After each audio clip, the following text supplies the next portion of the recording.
O ministro da Cultura do governo Temer, Sérgio Saleitão, disse ontem que o fim da Lei Rouanet seria muito ruim para o Brasil. Os detalhes chegam com o repórter Matheus Meirelles.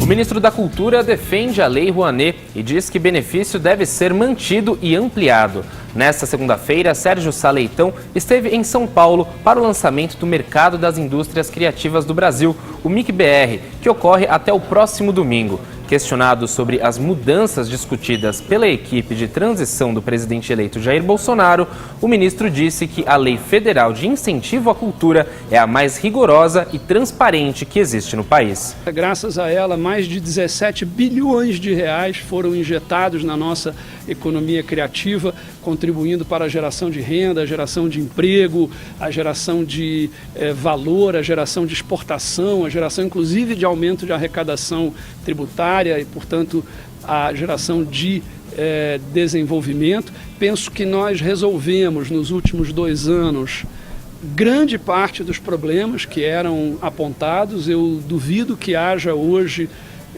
em nível municipal, estadual ou federal no Brasil, um programa onde haja mais rigor e mais transparência do que a Lei Rouanet. Sérgio Saleitão disse que espera que a realidade e o bom senso falem mais alto nesse período de transição.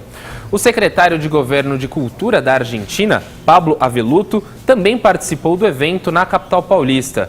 Ele falou sobre as expectativas para o governo de Jair Bolsonaro, que já pontuou que não terá o Mercosul como uma das prioridades econômicas. Esse vínculo, seja como seja a forma que vaya a ter no futuro, pero claramente va a ser un vínculo fuerte, y esto ha sido ya anunciado por el nuevo gobierno y creo que también ha sido manifestado así entiendo que ha sido manifestado así también por el gobierno del presidente Macri. Pablo Avelluto não acredita em retrocessos nas relações entre os dois países no que diz respeito à cultura.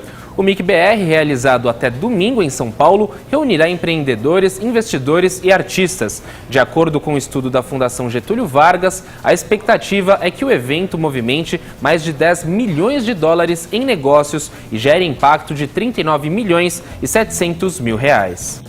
Tá aí, vamos lá. Joel, Caio, vocês concordam com a fala aí do ministro?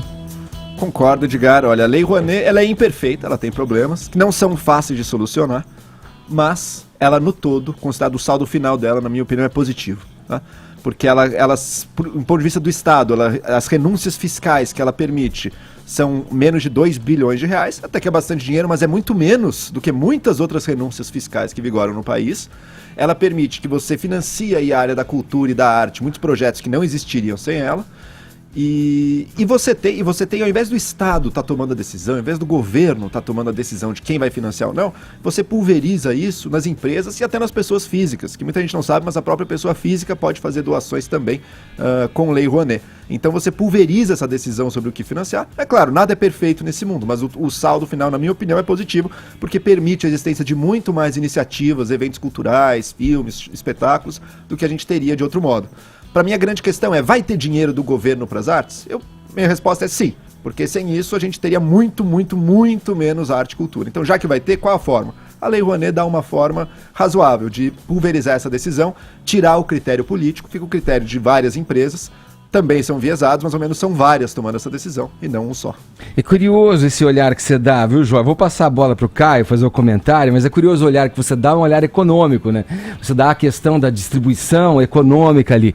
Mas é legal a gente colocar nesse papo também que arte e cultura, na verdade, devem ser vistas como uma ferramenta, uma fonte de informação, né, do cidadão, da sociedade, e através da premissa primordial da democracia, que é a liberdade de expressar o pensamento, né, e além de exprimir a sensibilidade artística, ela valoriza a liberdade de expressão no sentido de criar uma identidade, um pensamento de cidadãos, né? Financiando atividades que são importantes do ponto de vista cultural, mas que não seriam viáveis no mercado, pelo lucro. Então, cria um caminho possível para ajudar essas Eu concordo 100% com o Joel, e eu acho, na verdade, que a Lei Rouanet sofre com uma onda de desinformação muito grande.